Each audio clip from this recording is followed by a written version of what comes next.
Where does your light come from? Internal or from outside? In the portion of Noach, the Torah tells us that Hashem told Noach, make a tzohar for the teva, for the ark. What is it tzohar? Rashi gives two interpretations.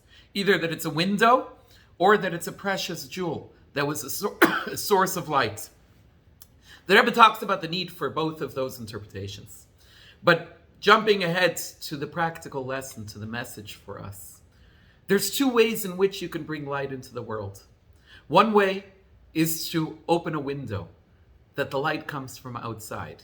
The other is to make the thing itself shine. The precious light that's its own source, the precious jewel that's its own source of light. Everything we do in life is about bringing light into the world, bringing godliness, bringing holiness, spirituality into our world. But there's two ways in which we can do that. One is to open a window. In other words, to recognize that there is light. Light exists.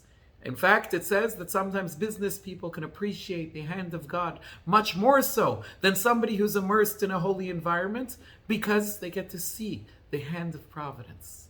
But you've got to open a window.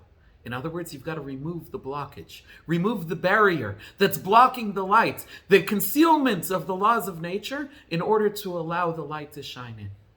But then there's another form of bringing light.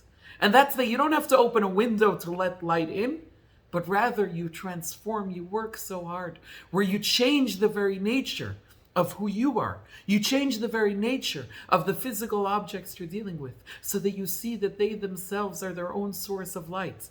You don't have to illuminate it. You don't have to shine it. The light is there. The light is within. Once you've opened a window, once you've revealed the godliness that's contained within nature, you can then bring it to the next step, which is to recognize that the light actually comes from within, that it's a precious jewel, it's a precious stone, that the source of illumination is internal. In our lives, we can sometimes open a window, we can sometimes let a light from outside shine on us, bring light into our lives, or we can become a precious jewel. We can be the source of light. We can transform ourselves, our nature, the world itself, to be an illuminated place, to be a place that's the light source that's giving light to everything around.